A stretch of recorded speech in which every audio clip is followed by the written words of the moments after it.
himoya asosida ishlash faoliyat o'tayotgan moddalardan boshlangan sud jarayonlari.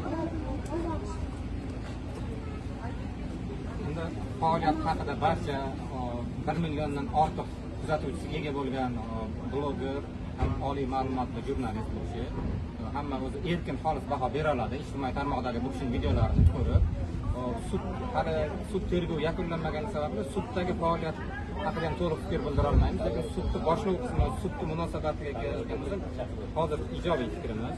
Chunki sud barcha protsessual qoidalarga amal qilgan holda, ochiqlik prinsipiga ham amal qilgan holda sud protsessini boshladilar.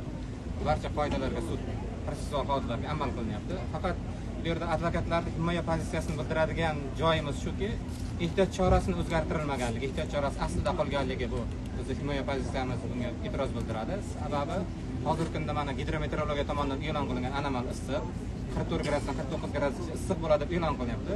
Bunday holatda agar ehtiyot chorasini uy qamog'iga yoki jamoat kafilligiga o'zgartirilganda edi, bu juda insonparvarlik prinsipiga, konstitutsiyamizning insonparvarlik prinsipiga amal qilingan bo'lardi. Jinoyat protsessual kodeksining ham mana shu prinsipiga.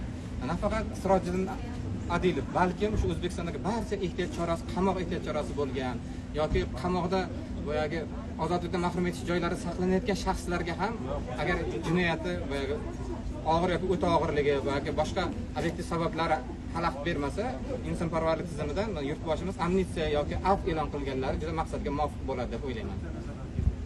Endi asosan hozir ehtiyot chorasini o'zgartirish bo'yicha Hamkasbim aytganidek, ehtiyot chorasini o'zgartirish bo'yicha iltimosnoma kiritdik.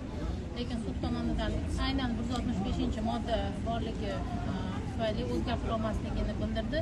Lekin bizda jinoyat protsessual kodeksida ham borki, tenglik prinsipi, ya'ni ayrim holatlarda bilamiz 165-moddaning 3-qismi bilan ham guruh bo'lsa ham ayrim holatlarda, ya'ni ehtiyot chorasini garov sifatida ham qo'llagan holatlar bor. Endi bu ko'proq Toshkent shahrida uchrab turadi.